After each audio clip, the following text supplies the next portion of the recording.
Everyone, my true crime obsession here. I'm standing here in front of the grave of Daniel Thomas Broderick III, Linda Kolkena Broderick at Greenwood Memorial Park in San Diego. This was a pretty infamous murder case. This happened on November 5th, 1989.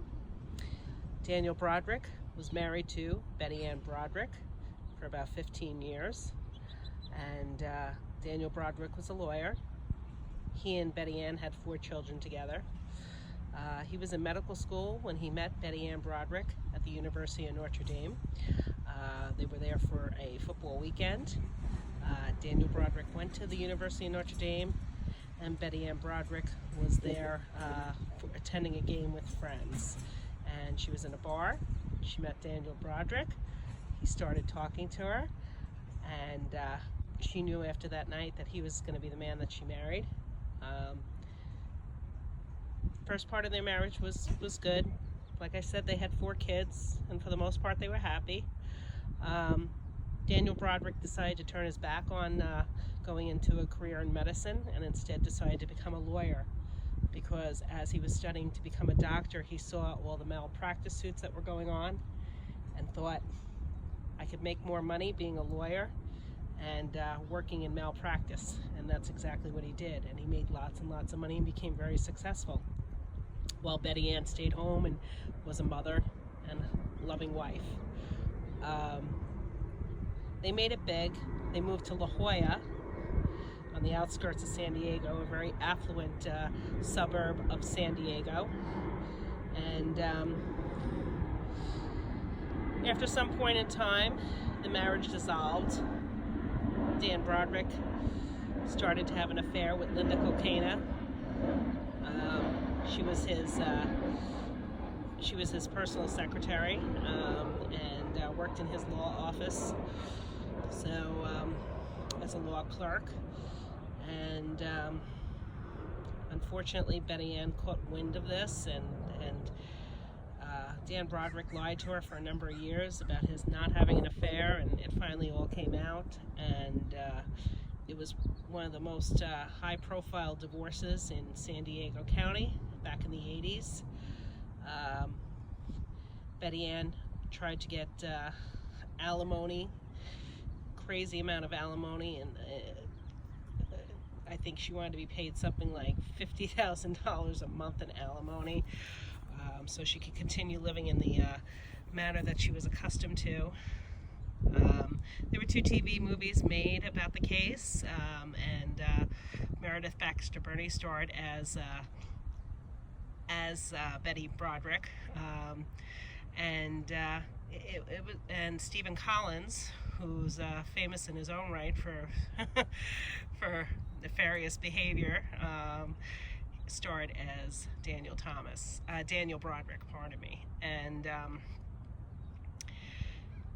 anyway, it was really a bad divorce, and they fought it out in court. Over the years, they were constantly fighting. In fact, Betty Ann Broderick took her car and actually slammed it into Daniel Broderick's house over near Balboa Park, which I'll be visiting later. And finally, when she had enough and the divorce was finalized, about 6 months later, Daniel married Linda Kolkena.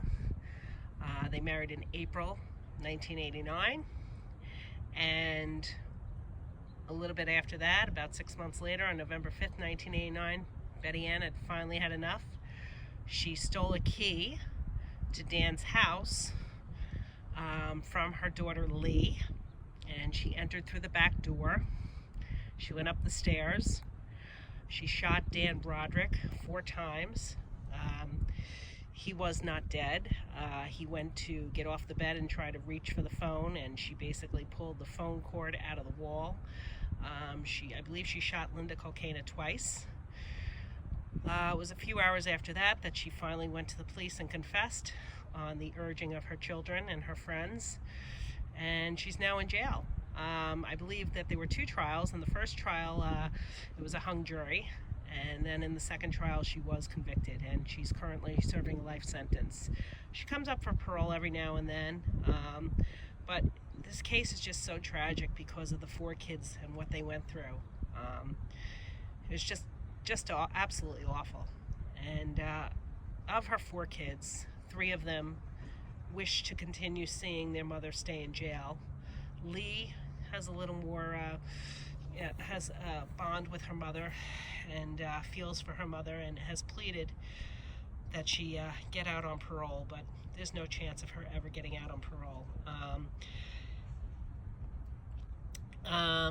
There are several books written on the case, and if you do a Google search, I highly recommend reading any of those books. One of the books that I read, Till the 12th of Never, which was their wedding song, was definitely an excellent read. They were married on April 12th, 1969. And so, or I believe 1969 or 1968, I think it was 1969, April 12th, 1969, and their wedding song was Till the 12th of Never by Johnny Mathis.